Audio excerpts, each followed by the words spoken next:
Деца под печурки. Сончо, најмладиот и најнепослушен внук на дедо Сон, еднопладне незабележано се извлече од вилата на соништата и тргна низ шумата. Секако негде ќе најдам некое овчарче и ќе си поиграм со него, си мислеше патем. Чекореше нечујно како што чекорат само соништата и смислуваше се возможни чуда во бои за да му ги покаже на она овчарче што ќе го сретне прво. Ама, место овчарче, на една полјанка виде две деца со кошници во рацете. Тоа беа Весна и Тони. Сончо им се приближи, го одигра пред нив својот волшебен танц наречен за спивалка и од кога се увери дека очите на двете деца се затворени, шепком ги праша: "Што парате овде, другарчиња мои?" "Печурки и игри," му одговори Весна. "Охо, печурки и игри, прекрасно," се закикоте Сончо. "Јас ќе ве одведам на она место во шумата каде што има најмногу печурки, а таму ќе ви ја покажам играта Сон во Печуркинград. Сакате ли?" "Одведи не," се согласија Весна и Тони. "Ние ќе бидеме првите деца под печурки што ќе ја играат таа игра, така ли?" Тоа беше вистински град со вистинска, но една единствена улица. Од двете страни на улицата огромни печурки ги ширеа своите чадори со црвени нарецкани тавани. Под печурките секакви дуќани.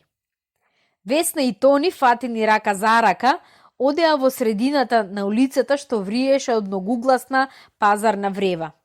Читајќи ги надписите, фирмите и рекламите што беа обесени, залепени и испишани на разни места и со разни бои.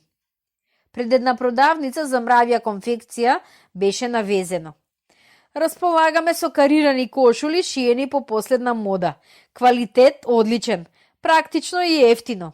За мравите работни задруги специјален попуст." Кошулите беа прекрасни, ама шиени само за мравки. А бидејќи Тони и Весна не беа мравки и покрај сета желба да купам баре една, мора да се задоволат само со гледање. Секоја кошула чинеше точно по 10 пченични зрна, а тие немаа ни едно. Продолжија по зелената улица на Печуркинград и наскоро ги пречека нова сензација. Една бубамара стоеше на прстенот од една печурка, ги запираше минувачите и им соопштуваше: "Во концертната сала на радио Печунгирград вечерва гостува познатиот ливадски виолинист. Тој ќе ги исвири најубавите делови од својата композиција Сказна за месечината и росата. Билети се продаваат во палатата на светулките." Тони и Весна одеа и одеа. Пред нивните очи се покажуваа безброј чудесни работи. Многу столбови од печурки се белеја насекаде, а меѓу нив забрзани мравки, штурци, бубамари, вилени конјчиња, бумбари и уште што ли немаше тука. И токму кога двете деца сакаат да појдат кон една продавница за балони, до нивните уши допре некоја благо звонење и тие ги отворија очите. По полјанаката пасеа овци, а над нив стоеше побелен старец. "Ајде, дедовите, додека не дошла ноќта," им рече стариот овчар, покажувајќи им ја својата насмевка.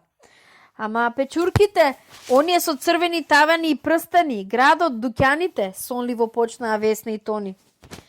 "Сето тоа е под оваа голема печурка," рече дедото овчар и со раката нацрта голем круг во воздухот.